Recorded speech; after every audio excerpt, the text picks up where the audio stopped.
Hey guys, welcome back to Silverstream Learning. In today's video, we're talking to Katlego, a physiotherapist and lecturer at UCT's Department of Anesthesia. This video was extremely informative and gives a glimpse into the life of a physiotherapist. So if you're considering physiotherapy as an option, or even considering academia as a career path, then you might enjoy this video. If you have any questions, please leave a comment, and don't forget to like this video and subscribe, as I will be releasing similar videos on a regular basis. I've also placed a link to UCT's physiotherapy program in the description, but for now, let's get into the video.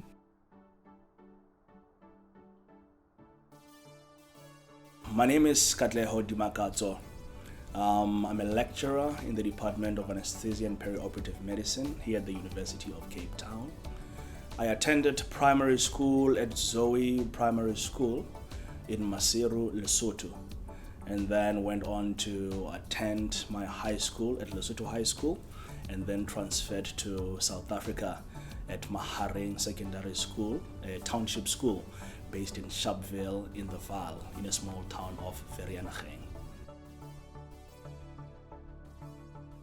Alright, so when I was in high school, working towards completing, I already knew at the time that I want to be involved in medical sciences, and knew exactly that I had to work hard and get good grades for it. So upon completion of my studying at that level, I had applied for many other universities, including UCT, and luckily I was accepted in all the three universities that I had applied for.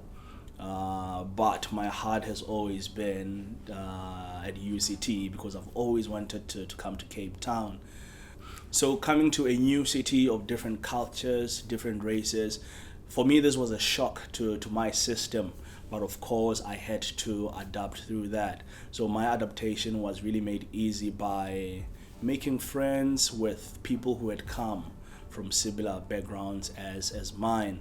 So we started our first year here at medical school, just focusing primarily on the study of physiotherapy, a 4-year degree that I completed in record time. So after 2014, then going into 2015, I did my community service. So here at medical school, once you finish, you get a chance to go and serve somewhere. So I chose to go to KwaZulu-Natal and serve there, because I had never been in the province before then. So I was located in a very small town of Richmond, just 30 kilometers away from Pietermaritzburg, where I served at Richmond TB Hospital. So upon completion of my community service there, I came back to the University of Cape Town to study further into my master's, where I focused on pain management. And after completing my master's in record time, I enrolled for a postgraduate diploma in interdisciplinary pain management, because I wanted to expand my knowledge in pain sciences and pain management. I also finished the degree in record time as well. And after finishing that, immediately I enrolled for my PhD. So I'm doing my PhD. This is my third year into my PhD, and in fact I'm completing next month. So I'm still specializing in pain also. So that's how my journey has progressed throughout UCT in these 10 years, from undergrad to my master's, postgraduate diploma, and finally into my PhD program.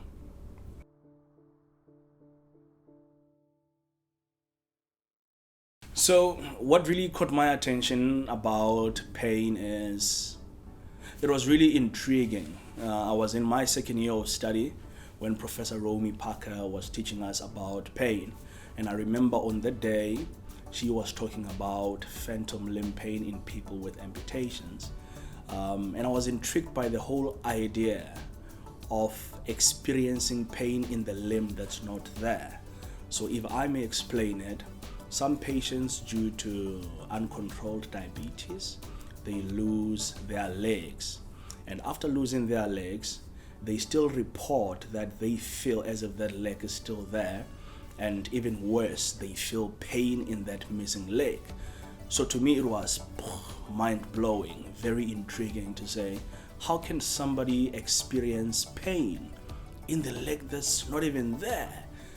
So that thought really stuck with me for a very, very long time. I could share what came through my mind at that time. I was wondering, is this person putting it up? Do they need psychological help? Are they losing their mind? How can it be that one experiences pain in the missing leg? And really that thought stuck with me throughout time, and I started asking questions, researching, just to get to understand what really causes that type of pain, until I got to the bottom of it. And after that, it was a matter of what treatment could potentially work for these people.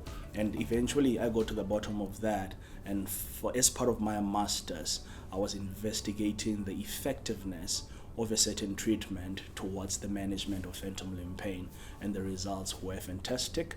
So moving forward now in my clinical practice, I work with people with limb amputation, helping them primarily to restore their level of function, but also helping them with pain management and educating them about this type of pain, that they are not bewitched, they are not losing their minds, they are not crazy, and their neighbor is not visiting them at night in spirit. It's just a matter that there are changes in the brain that causes this type of pain, and my role is to treat the brain in order to take the pain away. So that's pretty much what I do.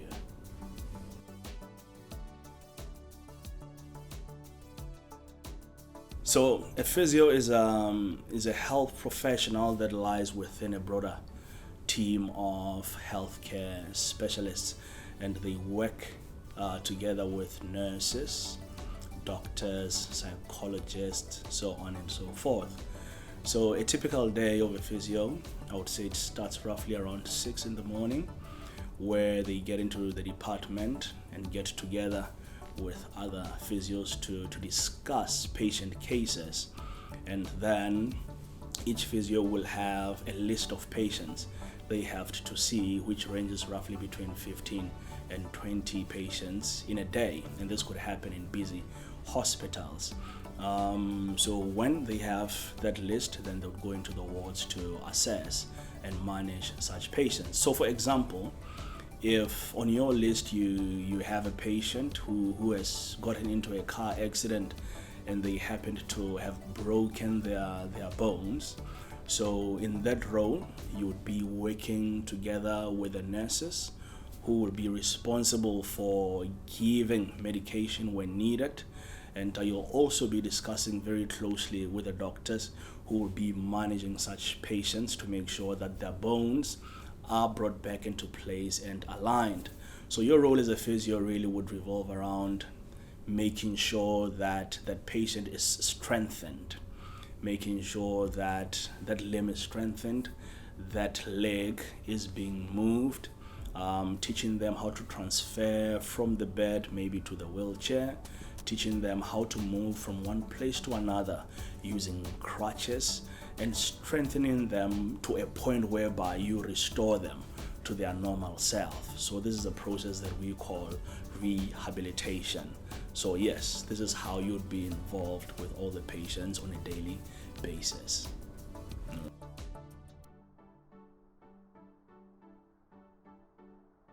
So I've given you a broad overview what a typical physio does on a daily basis. So within physio, there are many branches, if I may put it that way. So the first one would be a clinical physio who's involved in the hospitals, as I have described. Or you could choose to go into private, where you run your own private medical practice.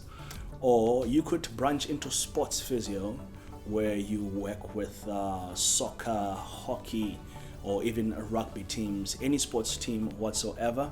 You could also branch into corporate, where you work very closely with insurance companies, doing medical assessments and reports for them.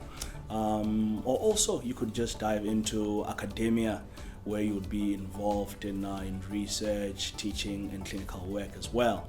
So this is the area that I chose, is an area of specialization. So I went into academia. So my day looks a little bit different to other people's days who are in different disciplines. So on a daily basis, my work revolves around 3 responsibilities. So the first one, I wear a cap of a researcher, where I seek new knowledge into understanding diseases that are troublesome and also trying to find solutions for such diseases. And when we have an idea on how we could treat a certain disease that's really troubling people, then we come up with treatments or even test out already existing treatments to see how patient reacts to that. So when we've done that, it's just a matter of writing up research papers that are published in what we call scientific journals. So I also have a responsibility where I teach. So I teach undergraduates, but mostly I'm teaching postgraduates who want to specialize in pain neurosciences and pain management. And the last responsibility that I have is that of a clinician. I am part of the chronic pain clinic here at Groote Hospital. So my responsibility is to assess and manage patients.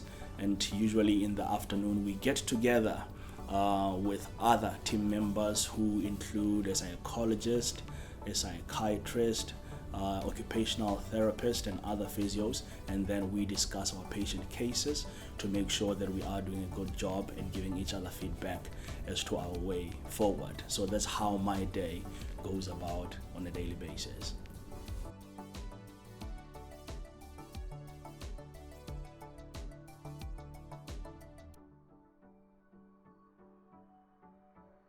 If you are in high school right now, and particularly working towards concluding your high school period, and you have the following characteristics: mainly you are a hard worker, you love working hard, you are very caring and sincerely caring, and you are very passionate about helping people and seeing them become better and seeing them participating in meaningful activities in society, then I would definitely recommend that you get into physio, because this is a profession for you. Yeah.